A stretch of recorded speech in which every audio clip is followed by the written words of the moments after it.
السلام عليكم. أنا سلوى شتاو وأطل عليكم ببرنامج جديد خلال شهر رمضان أحكي فيه قصصاً من تاريخ الإنسان. اشتركوا في القناة حتى تصلكم كل الحلقات لحظة البث. مباشرة إلى قصة اليوم.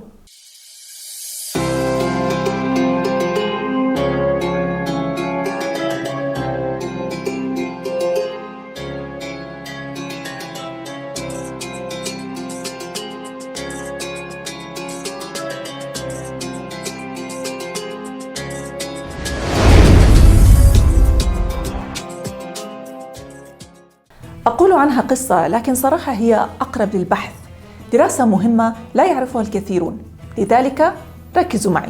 بعد نزول رسالة الإسلام على سيدنا محمد صلى الله عليه وسلم، بدأت العديد من الأرض بالدخول بدين الإسلام، وعلى مدار أكثر من 1440 عاماً والمئات أو ربما الآلاف من الفتوحات الإسلامية، وصل الإسلام إلى أصقاع الأرض. لكن برأيكم، من آخر أمة دخلت في الإسلام؟ أو بمعنى آخر، من هي أحدث الأمم دخولاً في الإسلام؟ إذا تحدثنا في إطار الأمم والشعوب وليس الدول، هناك شعب ليس بالبعيد عن الجغرافيا العربية، لكن لعدة أسباب، منها صعوبة الطبيعة الجغرافية وصعوبة الوصول إليها، وتمسك هذا الشعب الشديد بعاداته وتقاليده التي تعود إلى ما قبل وصول الإسلام وحتى قبل وصول المسيحية إليهم. تأخر الإسلام في الوصول إليهم. نتحدث عن الشركس الذين يقيمون في المنطقة الممتدة من شبه جزيرة القرم شمالاً إلى أبخازيا جنوباً، ومن البحر الأسود غرباً إلى حدود الشيشان شرقاً. هذه المنطقة تنقسم بشكل أساسي إلى منطقتين، هما شرق القفقاز وغرب القفقاز. شرق القفقاز كان من الأماكن التي تعرفت على الإسلام بوقت مبكر جداً، أي منذ القرن السابع، لكن الغرب لم يكن كذلك بسبب ما ذكرته من صعوبة الوصول والتضاريس الصعبة، وأيضاً تعدد القبائل وتمسكهم الشديد بعاداتهم التي كانت بمثابة الدستور، حتى أن العرب كانوا يطلقون على المنطقة الجبلية تلك اسم جبل اللغات.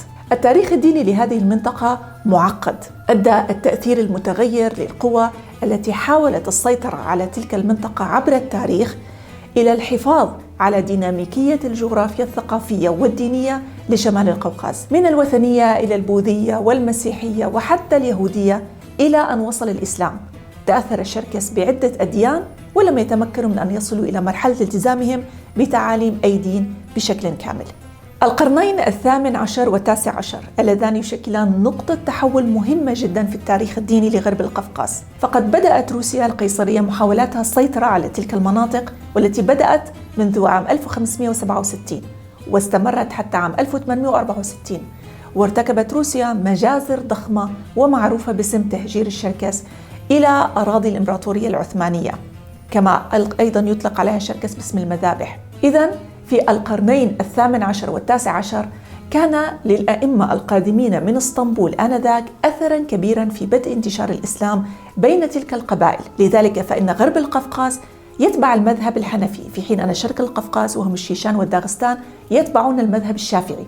الإسلام أصبح لاحقاً سبباً أساسياً في توحد القبائل التي كانت سابقاً تغير على بعضها البعض، واتحدوا في مواجهة الأعداء كمسلمين.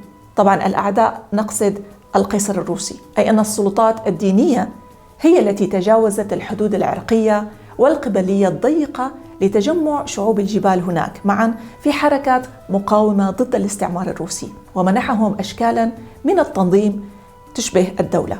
لعب الإسلام دورا مهما جدا في تصدي الشركس للهجمات الوحشية والمحاولات المستميتة لروسيا القيصرية بالسيطرة على تلك الأراضي. الإسلام وحب الأرض والتاريخ الطويل لتلك الشعوب في المنطقة شكلت أهم سلاح للمقاومة الطويلة. يكفي أن نقول أن المؤلف الروسي مارلينسكي الذي رسم صورة غورسي والتي تمثل شعوب الجبال قال إنهم معارضون جديرون، وأضاف: كم سيكون القوقاز ممتعاً لولا ثلاث أشياء: الطاعون والكوليرا والمحمدية، أي أن تمسك هذا الشعب بالإسلام على الرغم من حداثة العهد به كان أكبر تهديد أمام مقاتلي القيصر الروسي. ومن منا لم يسمع بالقائد الشيخ شامل أو الإمام شامل الذي ينحدر من قبيلة تدعى إيفا أو الأفاري، يقال إنها إحدى القبائل الداغستانية. الشيخ شامل هو أحد أهم القادة في القرن التاسع عشر الذي قاد المقاومة ضد روسيا القيصرية، وقصته تستحق القراءة وتخصيص حلقة كاملة له.